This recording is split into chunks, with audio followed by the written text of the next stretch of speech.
Je suis Perrine Nellet, chargée de projet innovation chez Evialis. Merci de nous donner l'opportunité de pouvoir présenter cette innovation devant vous aujourd'hui. Donc aujourd'hui, je vais vous parler de subacidose chez les vaches laitières et de bousologie. Donc tout d'abord, comme vous pouvez le savoir, chez les vaches laitières, on calcule les rations surtout à partir de logiciels, une ration théorique qui est censée couvrir les besoins d'entretien et de production des animaux. Mais bien souvent, entre la théorie et la pratique, il y a des différences, notamment la distribution de l'aliment qui n'est pas toujours adéquate, les fourrages qui peuvent être de qualité changeante, les animaux qui, par leur comportement, peuvent trier la ration, qui peuvent faire plus ou moins de repas par jour, tout ce genre de choses, et aussi leur capacité intrinsèque à bien valoriser la ration. Donc au final, on se retrouve ici, vous pouvez voir avec une bouse qui est donc l'image, le reflet de ce qui n'a pas été valorisé. Donc c'est ce qui nous permet d'estimer ce qui a été vraiment, enfin si la ration a été vraiment valorisée ou non. Donc traditionnellement, on utilise la bousologie, qui est entre guillemets une science qui permet justement d'évaluer la valorisation de la ration. Mais elle permet aussi d'évaluer le confort digestif des animaux et elle permet dans une moindre mesure d'estimer s'il y a de la subacidose ou non dans le troupeau. Et comme vous pouvez l'imaginer, la bousologie, qui consiste donc à tamiser les bouses, c'est une pratique qui est relativement longue, qui est aussi plutôt pénible et assez subjective, puisqu'aujourd'hui on n'a pas de vraies normes qui permettent de dire à partir de quand on a un souci ou de choses vraiment fixes. Donc on s'est dit comment on peut permettre de rendre ça plus facile, plus simple et plus objectif. Donc notre objectif a été de développer un outil qui soit donc, comme je le disais, le plus simple possible, qui soit objectif, donc qui note toujours de la même manière et qui soit bien évidemment utilisable par tous, surtout par les éleveurs, et dont le seul matériel nécessaire serait un smartphone, puisqu'aujourd'hui, on sait que les agriculteurs sont mieux équipés que la moyenne des gens du grand public en termes de smartphone. Donc je vais vous présenter MyRumidiag. C'est donc la première application qui permet de qualifier le risque de subacidose des vaches laitières, donc du troupeau de vaches laitières, à partir seulement de photos de bouse. Donc maintenant, plutôt que d'en parler, je vais vous faire une démonstration. Ça va me demander une petite manipulation technique. Donc, quand on va sur l'application, on a la possibilité de commencer un nouveau diagnostic. Ensuite, l'application nous demande de rentrer le nombre de vaches dans le troupeau, ce qui définit l'échantillonnage et donc le nombre de photos à prendre. Donc ici, on voit en haut qu'on doit prendre 10 photos différentes de bouses fraîches pour pouvoir faire notre diagnostic de troupeau. On a deux possibilités. Soit on peut prendre les photos directement avec l'appareil photo du téléphone, soit on peut aller chercher dans la galerie, si on a pris les photos avant. Donc aujourd'hui, je vais aller les chercher dans ma galerie puisque je n'ai pas de bouses à disposition. Et je peux choisir toutes les photos dont il y a besoin. Donc là, je fais au hasard, jusqu'à ce qu'ils me disent, voilà, j'ai assez de photos.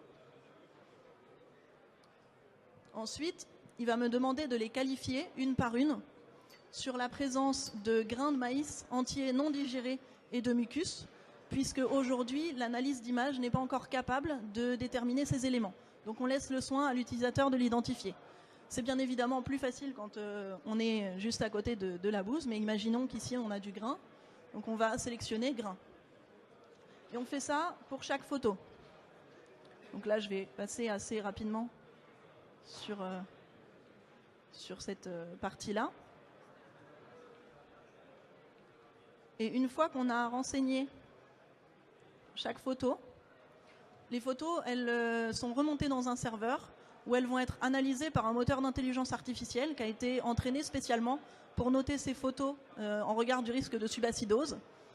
Et ça va nous redescendre un résultat qui est un risque en pourcentage de subacidose pour le troupeau de vaches laitières. Donc ici, par exemple, on voit en haut un risque de subacidose pour le troupeau de 19%. Donc c'est un risque moyen. Ça veut dire à peu près qu'environ une vache sur 5 est soupçonnée d'être atteinte de subacidose. Donc potentiellement un inconfort de la vache et aussi des pertes de production. Donc bien évidemment, c'est une valeur brute et elle nécessite d'aller plus loin pour connaître les causes de cette subacidose et aussi pour savoir quelles mesures à mettre en place pour améliorer la situation. Donc à ce titre-là, Evialis peut aussi proposer un diagnostic complet. Donc quand je dis complet, c'est pas seulement sur la subacidose. On va aller voir aussi les vaches taries, les génisses, la production, etc. Sur l'élevage. Donc on a aussi la possibilité de partager le résultat, par exemple avec son conseiller, pour pouvoir aller plus loin dans l'analyse. Donc cette application, si je reviens à l'application, elle est... Je vais remettre ça. Cette application, elle est vendue sur les stores au prix de 4,99 € par trimestre. Et elle sera bientôt disponible sur Apple, mais déjà disponible sur Android. Donc vous pouvez dès maintenant la télécharger. Donc merci pour votre écoute et je suis disponible si vous avez des questions. Merci beaucoup, Perrine, pour cette présentation et ce timing parfait. 5 minutes. La parole au jury. Donc je suppose que vous utilisez la méthode du deep learning en fait pour étudier chaque image. Donc vous avez déjà une grosse base de photos déjà implémentées pour ça? Oui, alors on a été en élevage, on a qualifié les photos et on a une base de plusieurs centaines de photos qui est déjà implémentée. Et après, on compte recalibrer régulièrement l'appareil avec les photos que les utilisateurs nous envoient, donc à chaque fois qu'ils font des analyses. Et le but, c'est d'intégrer également, donc par exemple, le grain et le mucus également dans le visuel ou pas? Alors ça, on aimerait bien le faire, mais pour l'instant, parce que c'est une application qui a été développée en interne, on a un département qui développe ce genre d'outils.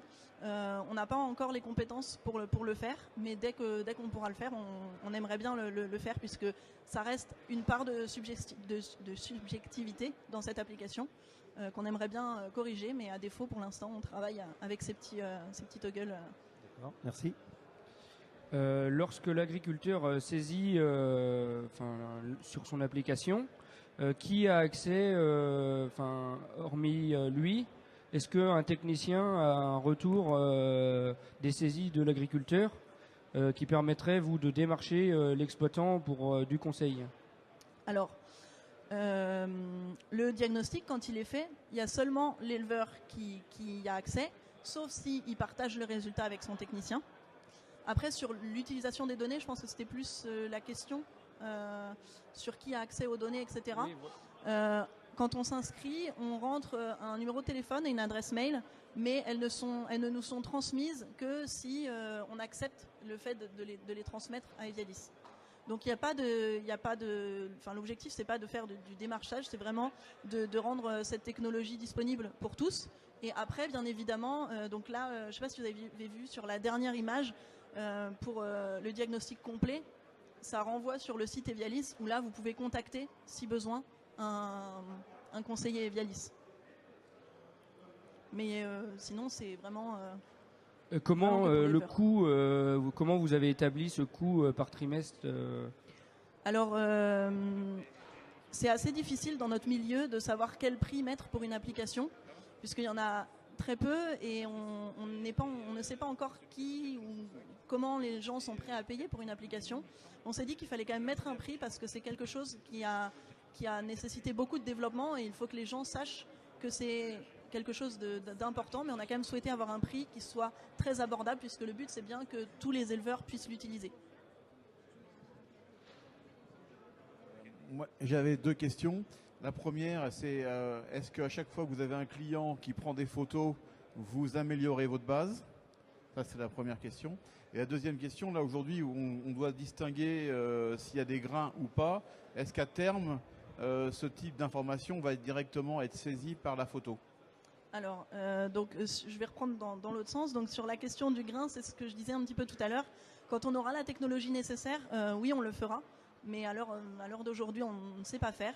L'analyse d'image n'est pas capable d'identifier les grains, surtout que c'est de la surface. Et moi, personnellement, quand je fais un diagnostic, je passe ma botte dedans et je vois ce qu'il y a.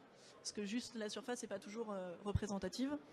Et pour la deuxième question, qui était... Est-ce qu'on alimente la base à chaque fois voilà. Donc la base, les photos sont incrémentées à chaque fois, mais elles nécessitent d'être... donc elles sont analysées, etc. Mais il faut que régulièrement on refasse des passages, voir si on n'a pas par exemple des faux positifs ou des faux négatifs, et essayer de corriger le tir si jamais il y a besoin. Mais sinon, oui, ça se met à jour régulièrement. Une dernière question. Et juste une dernière question. Là, pour le retour, en fait, au final, c'est uniquement sur l'ensemble du troupeau. Oui. C'est pas, il va pas dire ça. C'est la troisième et la cinquième qu'il faut surveiller. Non. C'est vraiment l'objectif, c'est vraiment d'avoir un diagnostic global.